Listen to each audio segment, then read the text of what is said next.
Saya tidak membunuh suami.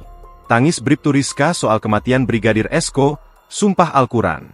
Bribtu Rizka Sintiani, tersangka kematian Brigadir Esko Fascarelli di Lombok Barat, Nusa Tenggara Barat, NTB, bantah bunuh sang suami. Pengakuan tersebut disampaikan Bribtu Rizka kepada pengacaranya, Rosihan Zulbi. Rosihan mengatakan Bribtu Rizka membantah dengan tegas dirinya pelaku pembunuhan Brigadir Esko. Ibu Rizka mengatakan hal yang sama, saya bukan pelaku. Bukan orang yang menyuruh orang lain untuk membunuh suami saya tidak tahu soal pembunuhan ini, saya tidak mungkin melakukan hal keji terhadap suami saya, sambil menangis dia. Ucap Rosihan dikutip Tribun Jakarta dari YouTube Koran Lombok.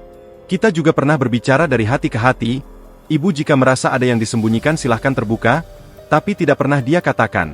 Dia selalu konsisten. Saya bukan pelaku, imbuhnya.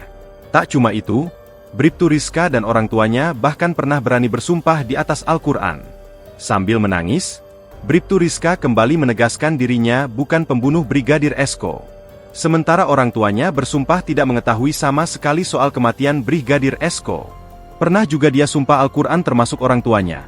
Saya katakan begini, Bu Rizka sebagai pengacara, saya manusia, jadi tidak mungkin saya tahu apa yang ibu lakukan. Agar tidak menjadi beban saya di akhirat, Ibu Rizka berani sumpah enggak di Al-Quran? Saat itu dia jawab, berani pak, kata Rosihan. Akhirnya kita jabatan tangan, bahwa saya bukan pelaku atau yang menyuruh melakukan, sambil meneteskan air mata, imbuhnya. Karena jawaban yang konsisten, Rosihan akhirnya meyakini kalau Bribtu Rizka bukan pembunuh Brigadir Esko. Namun Rosihan menegaskan dirinya tetap menghormati keputusan polisi yang menetapkan Bribtu Rizka sebagai tersangka. Dari sana kami semakin yakin dengan Bu Rizka dia bukan pelaku, ujar Rosihan.